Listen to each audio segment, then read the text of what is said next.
Ever since I was a kid, I grew up watching our local news, but I mostly was, well, fond of the weather segment. And well, I did see this show that may have been shown outside of local news bits and what have you. And it was a PBS show that came out 45 years ago. And I'm going to bring this to you in the first episode of my new series, Do You Remember? And that is the show called AM Weather. This is Big D's Entertainment Rankings and Reviews, and this is the first installment of the show Do You Remember? I apologize if I don't have an actual logo for that title. Greetings, my fellow YouTubers. I'm Joel, the Big D to you, and this is Big D's Entertainment Rankings and Reviews. And today I'm going to bring to you the first installment of a brand new series called Do You Remember? And this is where I'm going to be digging up some rare gems and what have you, and shows that just don't get a lot of talk about. Now, years back, before I actually got to start doing vids, I actually encountered one video on YouTube where this guy here talked about this particular show that PBS aired. It was a show that involved weather and what have you, and mostly with aviation weather for aviation, what have you. But hey, I found it to be pretty good. During a little bit of my childhood, but until later on to my preteen and the teen, well, mid-teen youth or something like that. I actually got to watch more of it until the series had ended.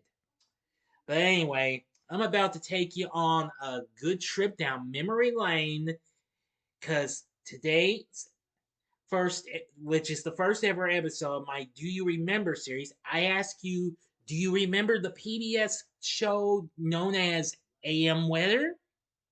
Well, then, prepare yourselves as I take you down a trip down memory lane.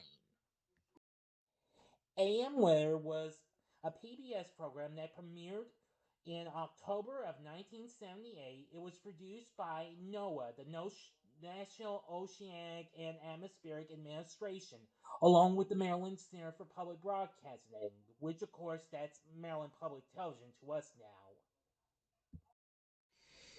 AM Weather, of course, was a kind of a weather news program. It mostly aired each weekday morning and what have you. It was a 15-minute daily program which aired before or after the hour, depending on the station's schedule of the program. It started in October 30th, 1978, and it featured detailed forecasts presented by meteorologists from NOAA itself.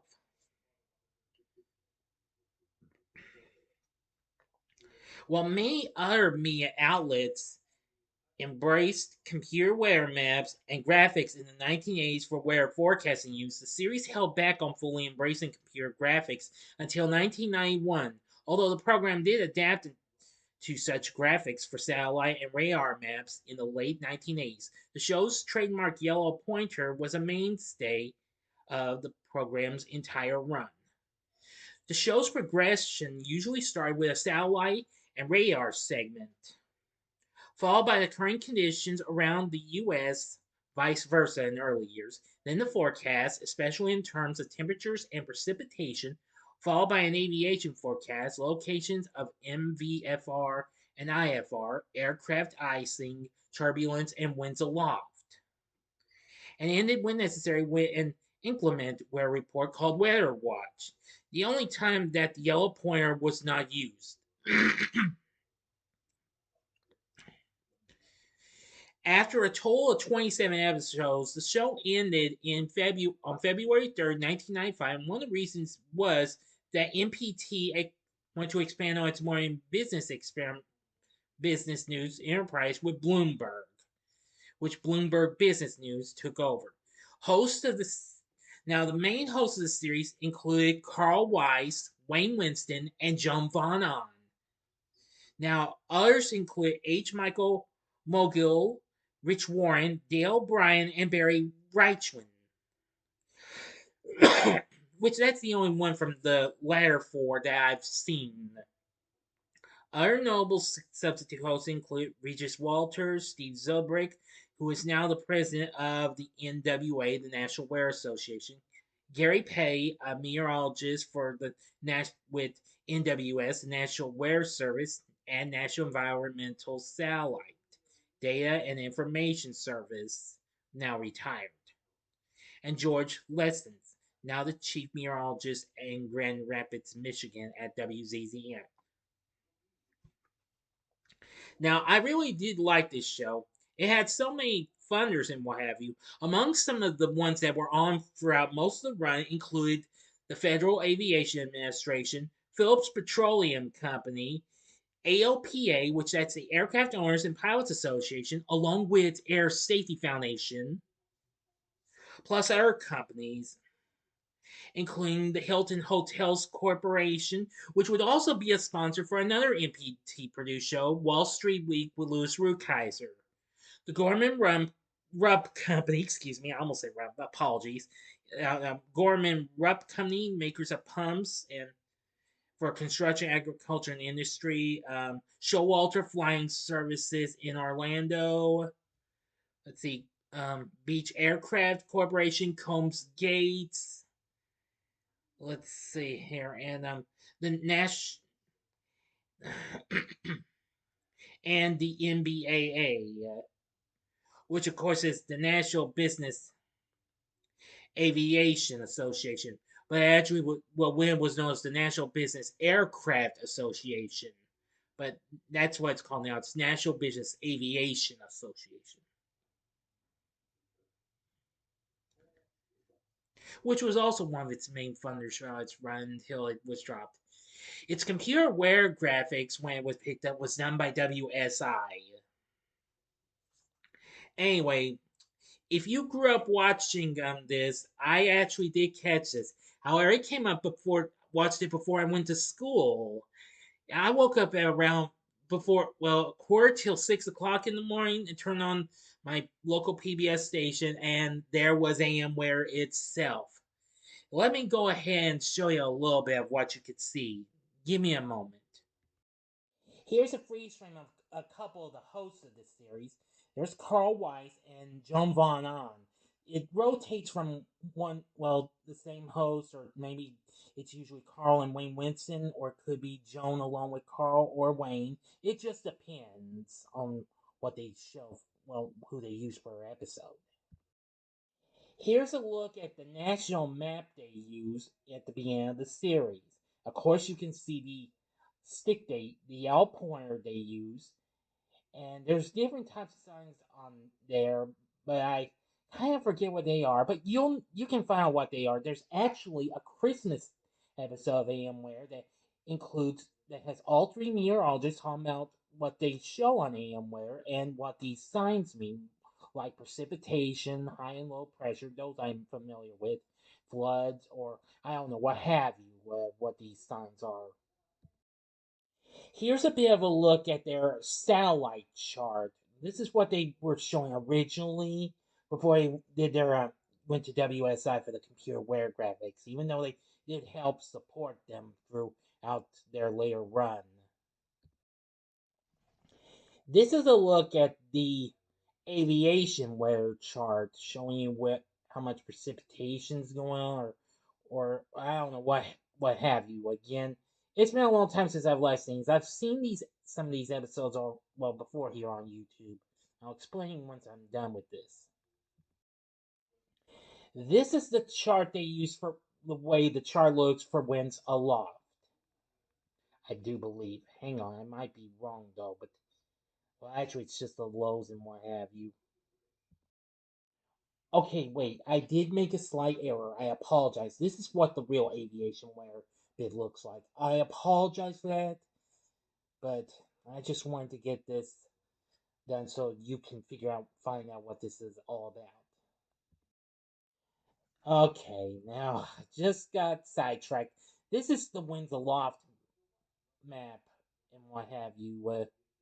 Now you can see how it goes and what have you. And this, of course, is the Wear Watch map. You'll know why. when you see this series and what have you. You see different symbols and what have you for well, like not just what's going on for sailing and other types of things. Here's a look at the whole group. Joan, and there's Carl in the center, and there's Wayne Winston. This is from the Christmas theme episode I was telling you about. You can find that in separate parts here on YouTube. So again, I do apologize that I got a little mixed up and what have you on some of those charts. Apologies on that. But anyway, I found out who the guy is who did this little thing that got me that sort of inspired me to do this. YouTuber named Ian Sherman. If you're watching, thanks. I've decided to do my own video on AMware and bring up why I can remember this show. I just know that this was just a good show and I really enjoyed it for what it had to offer and what have you. So anyway, after February 3rd, 1995, the show was Splitsville. It is a shame. Not just that, because it was also with the Surgeons of the Wear channel on cable, which even though they had been around since the mid '80s and what have you, but everybody was going to cable, and then they started watching the Wear channel more, which that also kind of caused the show to get canned. Not just MPT going to Bloomberg and what have you. But anyway, Amware is a great show. I think you'll enjoy it if you give it a shot. You can find some episodes on YouTube. The earliest showings are from well, go to 1983, and there's most of the final episode, but it got interrupted though. But I just thought I'd bring that up as a just in case. And of course, that Christmas themed special episode is what it's called. You can find that as well. So anyway, that's going to do it. What did you think of AM Weather? Did you ever watch this show growing up? Please let me know in the comments section below. And if you liked the video, consider clicking the like button, subscribe, and be a part of the Big D Nation. And we'll have another video come up soon. Now, if this does well, but even if it doesn't, I am still going to try again with the next episode. Do you remember coming up soon? And they'll be on a real forgotten show from PBS, the Metric System. So, and again, we'll have another video come up soon. So I hope you enjoyed my video on AMware, and if you did, you may want to check out these other shows I've done, but these are for kids shows that PBS had on back in the good old days. In the upper left hand corner is the TV log I did on the Electric Company, the classic itself. The upper right hand corner is the episode on the original Zoom from 1972. Be prepared because in just another month in a week or two, I'll be doing the reboot series from 1999. And the bottom left hand corner is the episode I did on 321 Contact. And the bottom right hand corner is the button you can click to subscribe. If you like rankings and reviews on movies, TV, music, video games, etc., then I'm your guy. Thank you for watching. Until next time, I'm the Big D saying, see ya.